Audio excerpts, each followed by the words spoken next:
You're watching TelecomTV's Spotlight on 5G series. It's Monday, the 27th of February, and this is The Slice.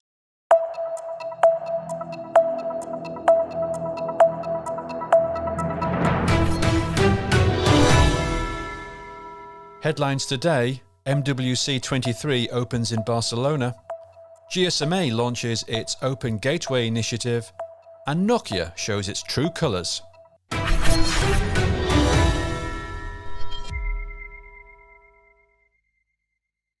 Hello, I'm Guy Daniels, Director of Content for TelecomTV, and welcome to Monday's edition of The Slice. Once again, TelecomTV brings you daily coverage of the major 5G news and analysis from MWC Barcelona. I'll be here in the studio while my editorial colleagues Maistre and Yanitsa Boyadzhieva report from the event itself. So let's now hear from Ray and Yanni with the first of their exclusive reports this week. And it sounds like the weather is casting something of a shadow over the annual telco celebrations. It's day one of MWC23 in Barcelona, and while there's an encouraging air of enthusiasm as the show looks like returning almost to its pre-COVID scale, there's also a sense of tension in the air. The role of the major cloud players in the telecom sector is set to dominate many discussions and developments, and Amazon Web Services, Google Cloud and Microsoft Azure have all rocked up to the show with new capabilities and applications designed specifically for their telco customers. At the same time, these companies are among those feeling the heat of the European Commission's fair share consultation related to telco capex contributions. So while there might be multiple relationships and joint developments between operators and the major cloud players, there's also a simmering underbelly of tension about how those relationships will develop. On the surface though, the hyperscalers are clearly happy to be here and engaging with their telco friends. AWS made a number of announcements last week, but Microsoft Azure waited until the start of the giant telco industry jamboree to unleash a slew of announcements tailored to the needs of communication service providers, and specifically their enterprise customers. It has unveiled Azure Operator Nexus, the hyper-carrier-grade cloud platform that enables operators to run their workloads on premises or on the Azure platform. This was previewed privately last year, but is now out in the open. The cloud giant's main key customer reference is still AT&T, which is running its 5G standalone core on the platform, while Ericsson, Nokia and Mavenir all have their mobile core applications available via the Nexus platform. Supporting private wireless networks is a key part of the offer. Azure Private MEC and Azure Private 5G Core are now generally available, with private MEC solutions already being offered to enterprise users by the likes of BT, Deutsche Telekom, Etisalat, STC and Telefonica.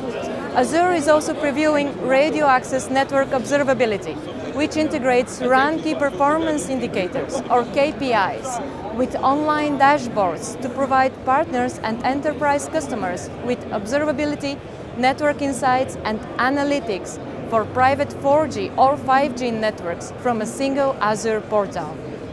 Google Cloud is also in on the action. It has unveiled Telecom Network Automation, which aims to accelerate network and edge deployments by leveraging cloud-native automation based on Kubernetes and the work done by Nefio, the open source project that Google Cloud founded in partnership with the Linux Foundation in 2022. The hyperscaler has also launched Telecom Data Fabric to help operators migrate workloads to the cloud faster and more efficiently, and an analytic platform dubbed Telecom Subscriber Insights. In the telco cloud world, 21 operators have signed up to a new industry-wide initiative called GSMA Open Gateway. Initiated, as the name suggests, by the GSMA, the aim is to develop network application programmable interfaces, the APIs, that can provide universal access to the operator networks for developers. The initiative launches with 8 universal network APIs already in place, including SIM swap, number verify, edge site selection and routing. Among the operators supporting the initiative are AT&T, Bharti Airtel, China Mobile, Deutsche Telekom, Orange, Telefonica, Telstra, Verizon and Vodafone, plus many other big names.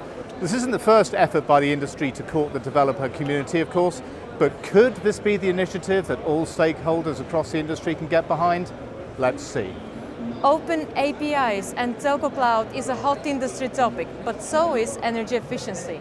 Singtel says it has deployed a radio software feature by Ericsson that will deliver up to 8% in energy savings per year on average.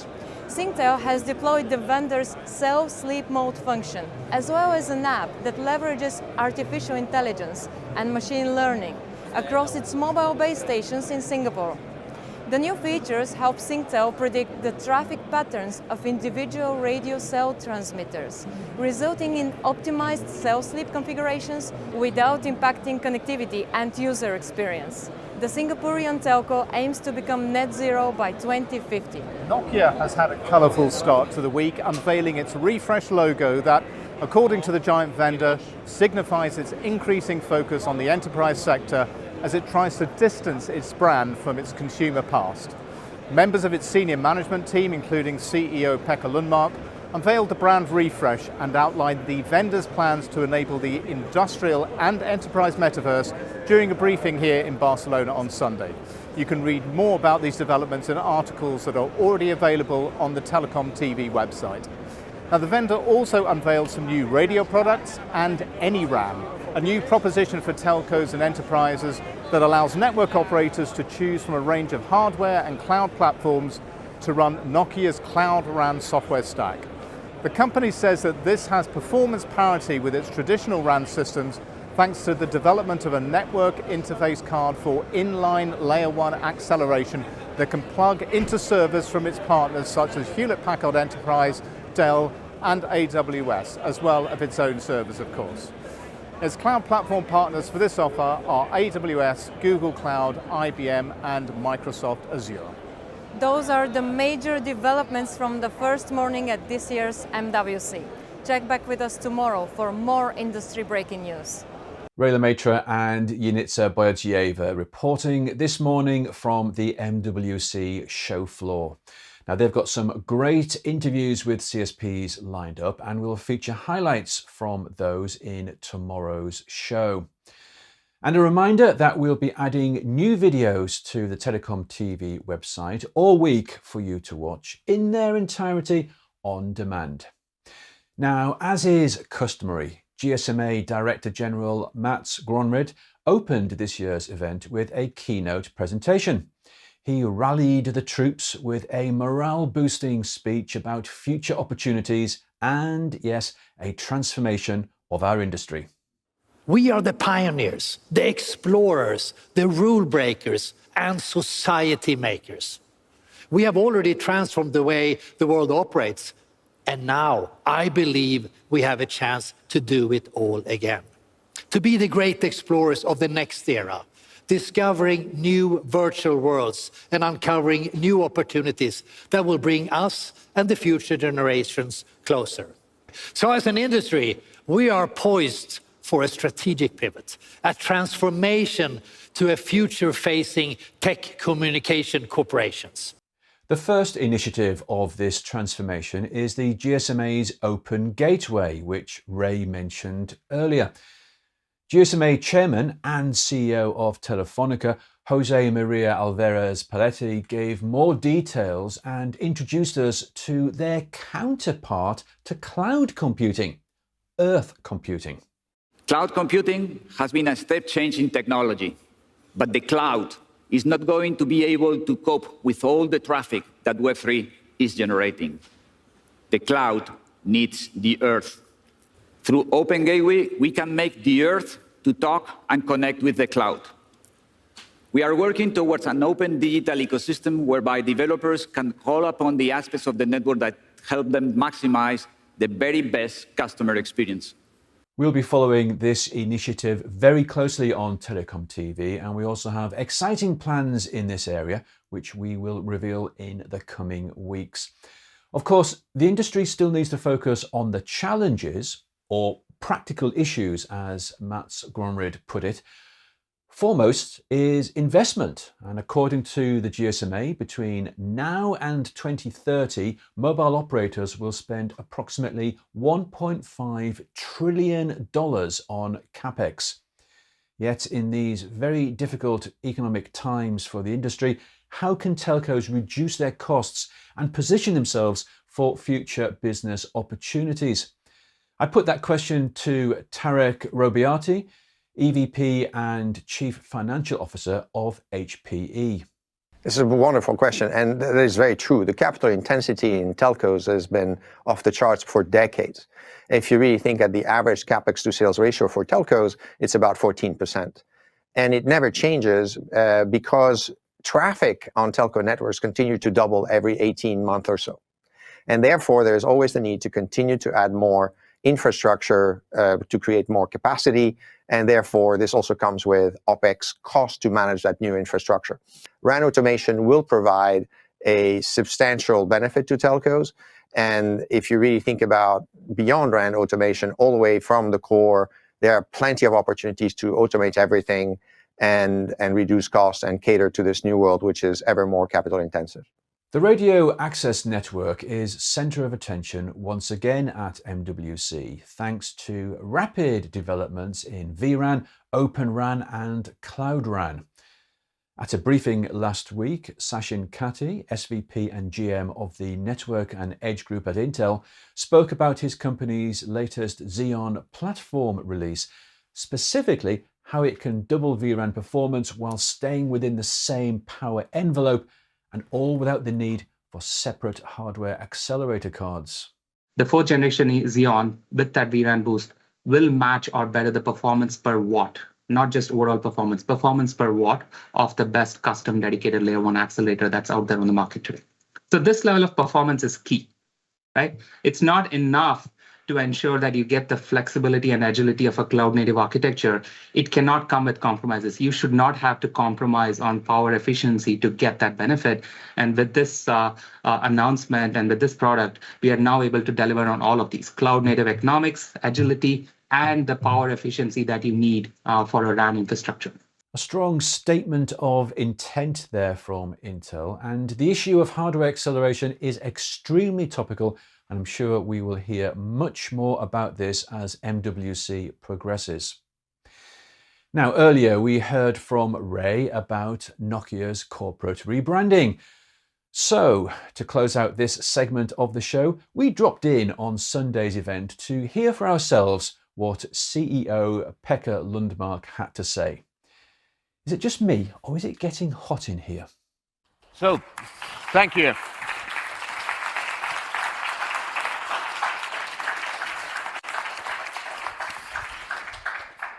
Pretty cool, right? The new brand asserts the value we bring in networking expertise, technology leadership, pioneering innovation, and collaborative partnerships.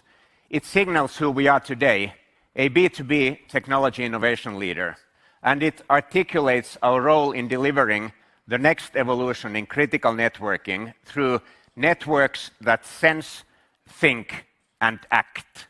For the latest news from MWC, make sure you visit TelecomTV and subscribe to our 7 a.m. mailer.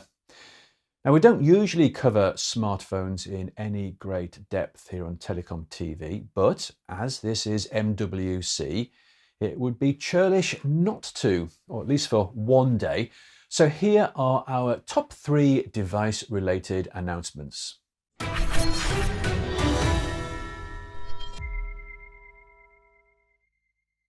Qualcomm is making sure that it's not just iPhone users that will get access to emergency satellite comms.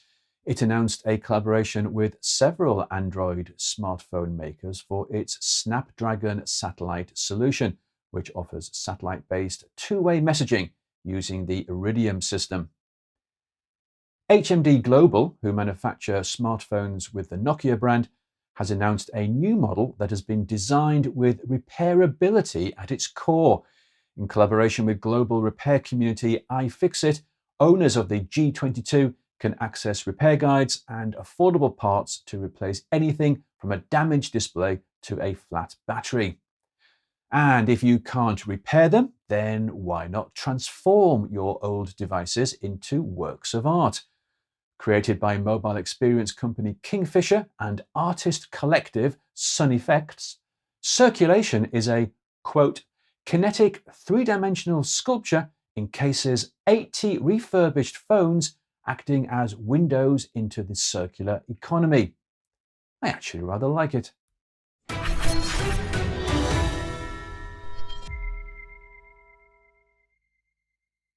As well as reporting on the latest news from MWC Barcelona, we have a series of special Spotlight on 5G programs for you. We'll be bringing you interviews with leading CSP executives, adding videos to our site throughout the week. Plus, there's still time to watch our MWC preview show, where Ray and I chat with HPE, VMware, AMD and Appledore about the key themes we expect to see covered during this year's show. Don't miss our Top 10 Mobile Moments series, where Ray and I look back at TelecomTV's 21 years of coverage of the industry's largest event. All the thrills and spills are there. We serve up a fresh edition of The Slice every day of MWC, with all the important news and analysis from the TelecomTV team. And then the following week, it's time for the After Show, our live Q&A program. We'll be analysing the major developments from MWC with our studio guests. So start sending in your questions now. If you're watching this edition of The Slice live on the TelecomTV website, then stay tuned, because we are going to follow this show with a thought leadership discussion on addressing telco cloud security and privacy challenges. Ray Lemaitre will be talking with Deutsche Telekom CTO Abdu Mudassir and Google Cloud VP Bikash Kohli. Otherwise, you can always catch the highlights on TelecomTV tomorrow. That's all for today's edition of The Slice. Join us again on Tuesday for another report from Barcelona on day 2 of MWC. Until then, thank you for watching and goodbye.